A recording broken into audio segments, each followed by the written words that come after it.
Temos ciência de que esta é uma missão importante e precisa ser desempenhada com compromisso e responsabilidade, tendo como referência o cuidado de nós mesmos, dos outros, do espaço de vivência e das relações interpessoais.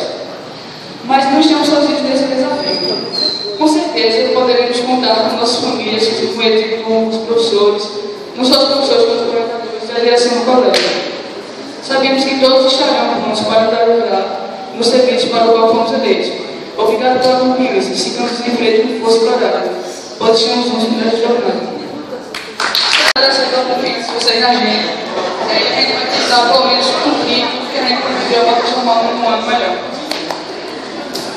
E que cada um possa contribuir, ajudando a aprender no ensino cada vez melhorar mais. E obrigado pelo voto, pela contribuição de todos. Obrigado, eu quero agradecer a todos que tiveram compreensão com a gente, tiveram paciência. Espero que tenham gostado e agradeço a toda a gente pela confiança e que, se puder contar com a gente, pode contar. A gente vai tentar fazer o que vocês pedirem, mas não podemos fazer coisas absurdas. E obrigado pelo voto. Vou falar para a turma do sexto ano que elegeu vocês. Eu queria agradecer pelo voto de todos, por ter confiado na gente e votar em nós. E tudo que vocês precisarem, nós vamos ajudar. Vamos estar sempre presentes em tudo que vocês precisarem. Obrigada.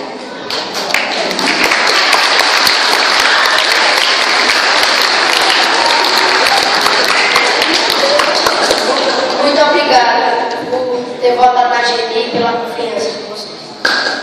Não, ninguém almoçou. Boa tarde. Sim, melhorou um pouquinho, foi? Mas eu vou querer ouvir muitos gritos de vocês já já. Muitas palmas. Já, tá? Olha só, vocês já sabem, claro, porque estamos aqui, não é isso? Conscientemente. Então hoje a gente preparou essa cerimônia para fazer a posse dos representantes com a participação de todos vocês. E aí eu trouxe o meu discurso. Vamos lá. É muito comum a gente ver que os políticos não prestam, que são todos iguais e que votar é uma obrigação e é uma coisa muito chata. Muitas pessoas não conhecem o poder do voto. Pensando nisso, neste ano de 2015, nós do Interativo promovemos a eleição de representantes de sala, de uma forma democrática, com propostas dos candidatos e atribuições importantes aos representantes de cada turma.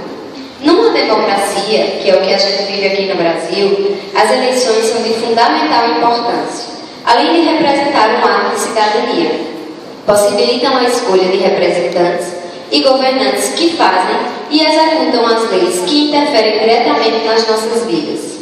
Escolher um péssimo governante pode representar a queda da qualidade de vida de todo mundo. Sem contar que são os políticos que gerenciam os impostos que a gente paga. Dessa forma, nós precisamos dar mais valor à política e acompanhar com bem muita atenção o que é que os políticos andam fazendo por aí e o que é que os representantes de vocês também vão fazer, porque eles vão ser a voz de vocês. O que vocês precisarem em sala de aula, o que vocês precisarem melhorar ou mudar, vocês vão conversar com eles e eles vão conversar com a gente. Então eles são a voz de cada um de vocês.